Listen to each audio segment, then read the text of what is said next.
if elders don't talk, children will eat vultures thinking that they are eating chickens. I am compelled to speak to younger Christians who, to a large extent, have seen some of us as idols and they worship us. If you don't take care, you will be led astray. Paul said, follow me as I follow Christ. That is, when Paul stops following Christ, don't follow Paul. There are a lot of things being peddled by us who got born again many years back, had very sound doctrines, but because of our contemporary needs, our anointing have turned us into tyrants. Luke chapter 9, verse 55. When Jesus made up his mind to go to Jerusalem, he needed to pass through Samaria, and he sent his disciples to go and prepare the way for him. And the people of Samaria, because of the enmity that has existed between Jews and Samaritans, resisted them. The resistance was not specified. It could be physical, it could be abusive, it could be all kinds of resistance. And two of the disciples, the sons of Zebedee, the sons of thunder, said, should we call down fire from heaven to consume them? Jesus said, he rebuked them. Don't do that. You can't say that. Don't you know the spirit that is in you? So the spirit of sending fire to consume your enemies, the spirit of vengeance is not of God. He said the spirit that is in you is not to condemn men, it's not to destroy men, it's not of vengeance, but to save men and reconcile them unto God. You see, out of the abundance of the heart, the mouth speaks. The spirit of the prophet is under the control of the prophet. In Luke chapter 23, verse 34, Jesus was nailed to the cross, and the people were in between two thieves, and the people were making jest of him, spitting on him, doing all kinds of things to him, rebuking him, making mockery. He said, Father, forgive them, for they know not what they are doing. Ah, Jesus Christ. The spirit of forgiveness is the spirit of Christ.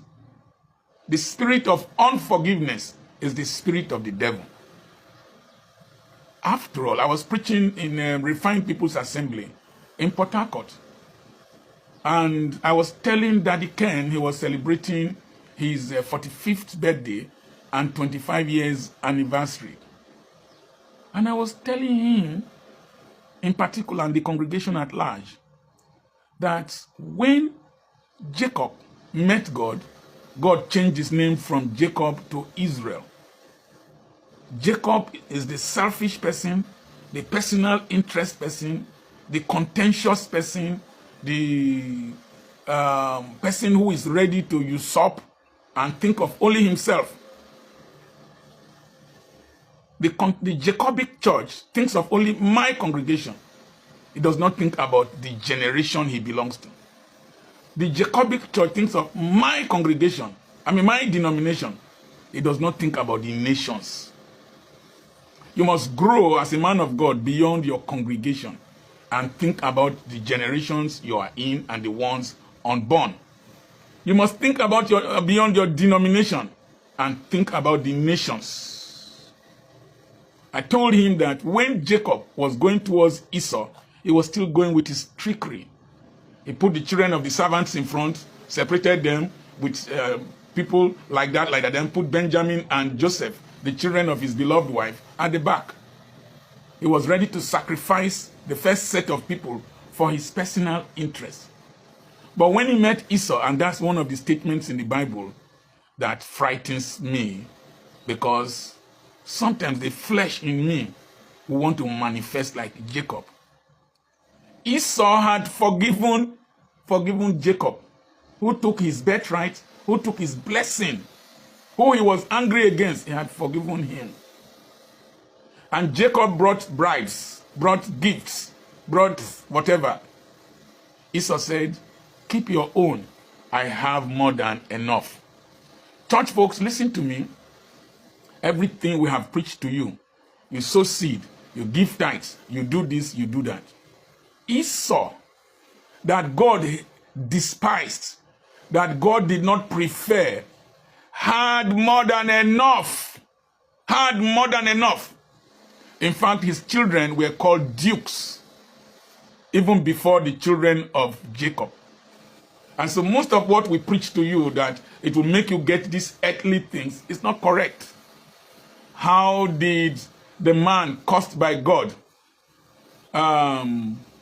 Cain, how did Cain build a city? A man cursed by God built a city.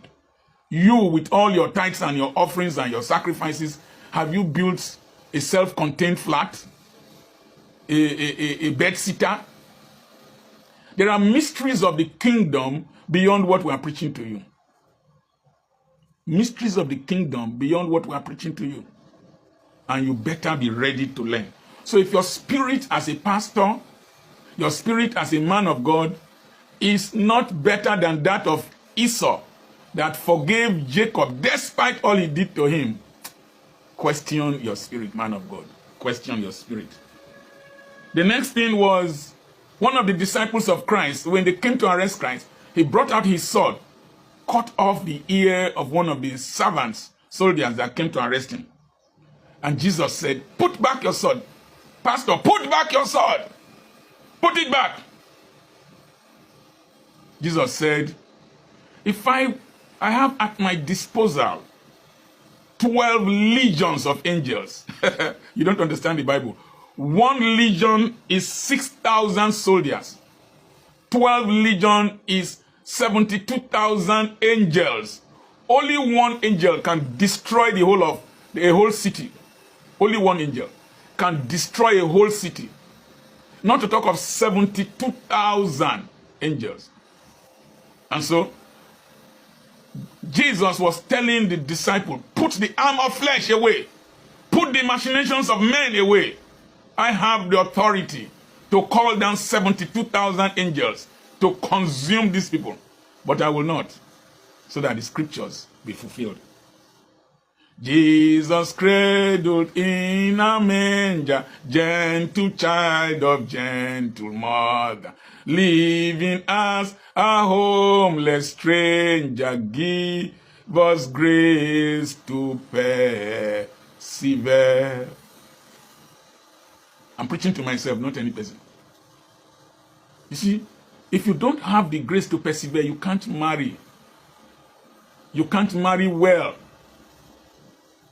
Because provocation will come. Annoyance will come. A wise man controls his temper. In 2 Corinthians chapter 5, let me quickly say something here. We are now using the instruments that the unbelievers use. A senator said that, or a senator or House of Representative man, I can make you disappear. I will make you disappear. In Nigeria, I will lock you up and nothing will happen.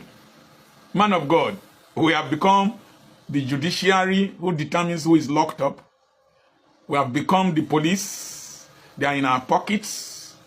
The DSS, they are in our pockets. The governor in our pockets. Man of God. God of man. This is the level our nation has degenerated to. Impunity, abuse of power, abuse of wealth, abuse of authority.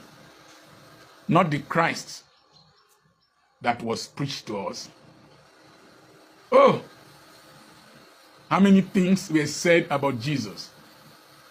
How many people did he call the thunder to deal with? Did he call angels to consume? Sometimes now we boast on our pulpits those we killed with the Spirit of God. God has become an assassin of our enemies. But if you read in 2 Corinthians chapter 5, verse 18, Jesus said,